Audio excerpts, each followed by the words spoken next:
Nikusalimu rafiki yangu na pia tujifunze jambo.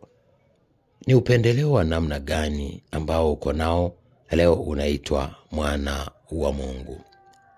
Kumbuka kuna utofauti wa kuwa mwana na utofauti wa kuwa mtumishi au mtumwa wa mtu. Ukiwa ni mwana una upendeleo kwanza wa kurithi zile baraka au yale matunda ya mzazi. Lakini pia ni rahisi kusamehewa tofauti na yule mtu wa nje anapokosa. Twende kwenye kisa kimoja cha Biblia cha mwana mpotevu.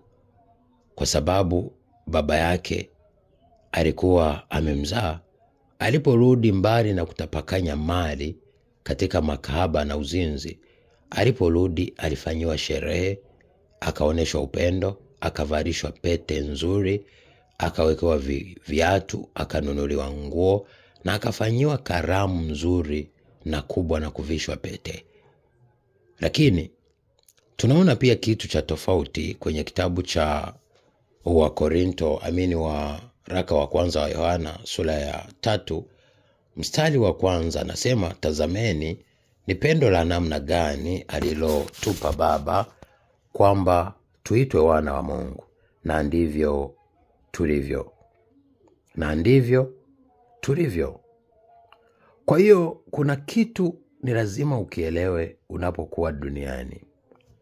Kitu kikubwa ambacho unatakiwa ukielewe ni nini? Ni kwamba kuwa mwana ni pamoja na kukaa katika uvuli wake Mwenyezi, kulindwa 100% na jeshi lote la mbinguni, lakini kubeba privilege ya kiungu kwenye maisha yako. Ukisoma kitabu cha Zaburi 82 mstari wa 6 anakuambia ninyi ni miungu, wana wa Mungu aliye juu.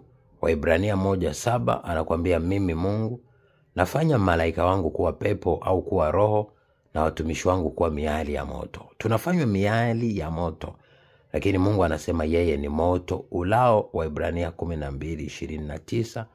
Lakini anakuambia neno la Mungu ni nyundo na ni moto, ukisoma kile kitabu cha Yeremia 23:29. Lakini neno la Mungu ni nini? Neno la Mungu ni Kristo mwenyewe.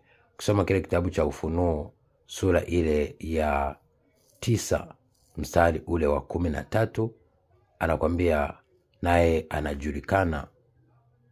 Sura ya 19 mstari wa 13 anakuambia naye anajulikana kuwa ni mwana wa Mungu. Amevalia mavazi fulani hivi, naye anajulikana ni mwana wa Mungu, ikiwa inamzungumzia Yesu Kristo.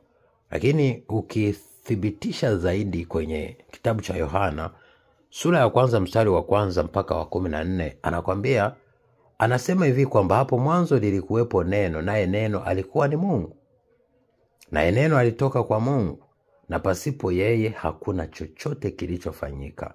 Ndani yake ndimo kuna uzima, ule uzima ni nuru ya watu, nayo nuru inang'ara gizani, wala giza halikuiweza.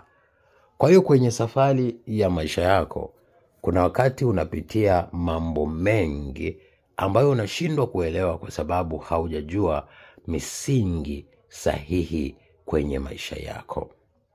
Unachotakiwa kujua, kuelewa na kufahamu kwamba Mungu anachokuwazia na anachohitaji upate hapa duniani ni kitu cha thamani.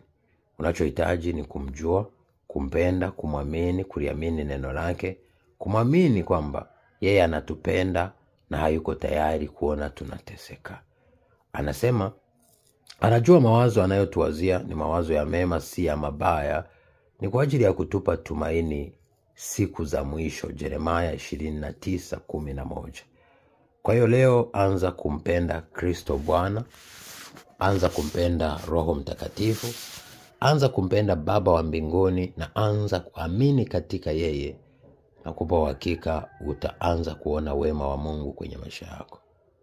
Maisha ni safari inayohitaji usianze peke yako bila Mungu, na usitembee nayo katikati bila Mungu, na usimalize nayo bila Mungu. Lakini wengi tumeanza bila Mungu, tumekubali kutembea katikati bila Mungu, kitu ambacho kitatuelekeza nje ya mapenzi ya Mungu na kitatupeleka jehanamu. Leo amua kubadilika. Mambo kwa Mungu yote yanawezekana. Nawapenda. God bless you. Be a shining star. Thank you for watching.